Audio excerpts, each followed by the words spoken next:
पाप का बाप। तीन शूरवीर कहीं किसी कार्यवश जा रहे थे। रास्ते में उन्होंने देखा कि एक यात्री को रास्ते में किसी ने मारकर डाल दिया है। इस घटना पर दुखी होते हुए वे आगे चले जा रहे थे कि एक विधवा स्त्री दिखाई पड़ी, जिसका सारा धन धान्य दूसरे लोगों ने छीन लिया था और उसे मार पीट कर घर से भगा दिया था। इस घटना से भी उन्हें बड़ा कष्ट हुआ।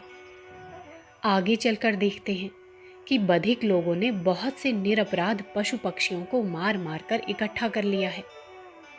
इससे आगे चले तो देखा कि एक किसान का परिवार झोपड़ी से बाहर पड़ा हुआ बिलख बिलख कर रो रहा है और जमींदार के आदमी लगान के लिए उसके बर्तन कपड़े तक उठाए ले जा रहे हैं और उन्हें बार बार मार पीट रहे हैं।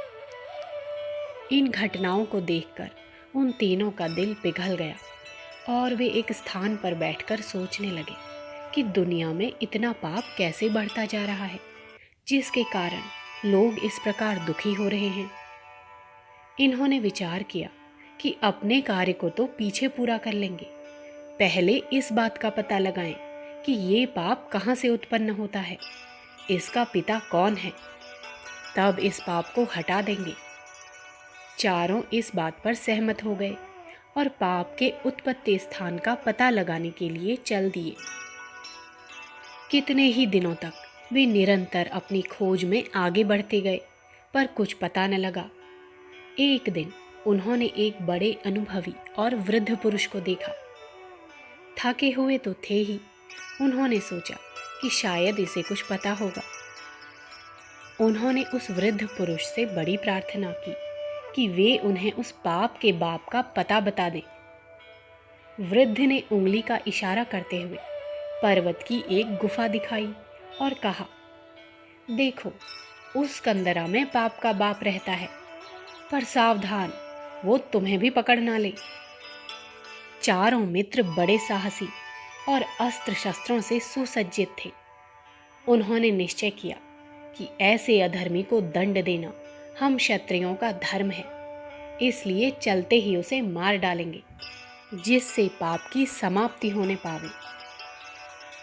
गुफा में पहुंचकर उन्होंने देखा कि वहां सोने के बड़े बड़े ढेर लगे हुए हैं। कई मन सोना इधर उधर पड़ा हुआ है और कितनी ही चट्टानें ऐसी हैं जिनमें से हजारों मन सोना निकल सकता है। अब वे अन्य सब बातों को तो भूल गए और इस सोच में पड़ गए कि इस सोने को घर कैसे ले जाना चाहिए।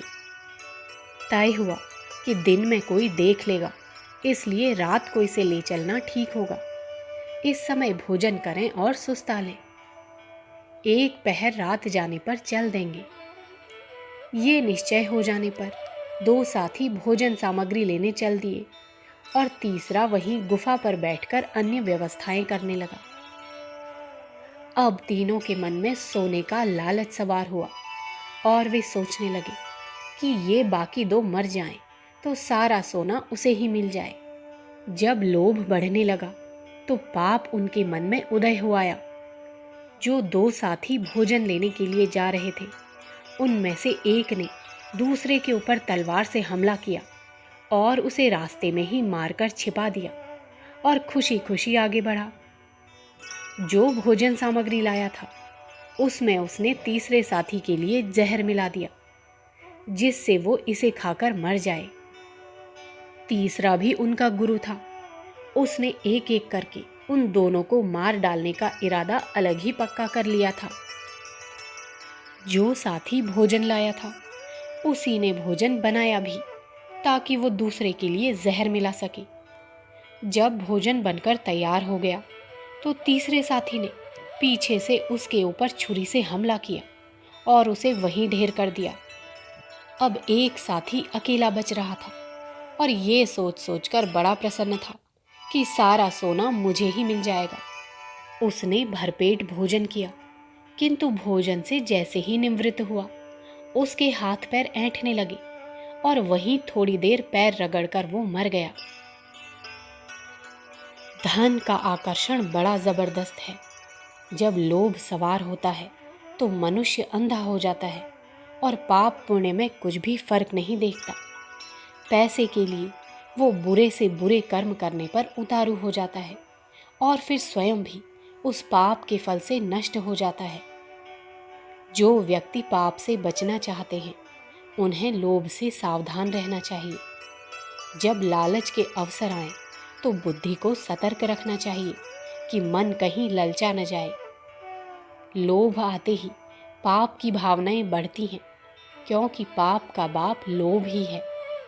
बाप के पीछे बेटा भी आता है। अन्यायपूर्वक द्रव्य लेने की इच्छा को ही लोभ कहते हैं।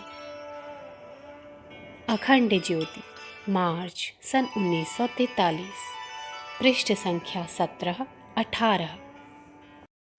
हमारे YouTube चैनल विचार क्रांति दूत अखंड ज्योति पत्रिका को सब्सक्राइब करें एवं अगली वीडियोस प्राप्त करने के लिए बेल आइकन दबाएं। धन्यवाद।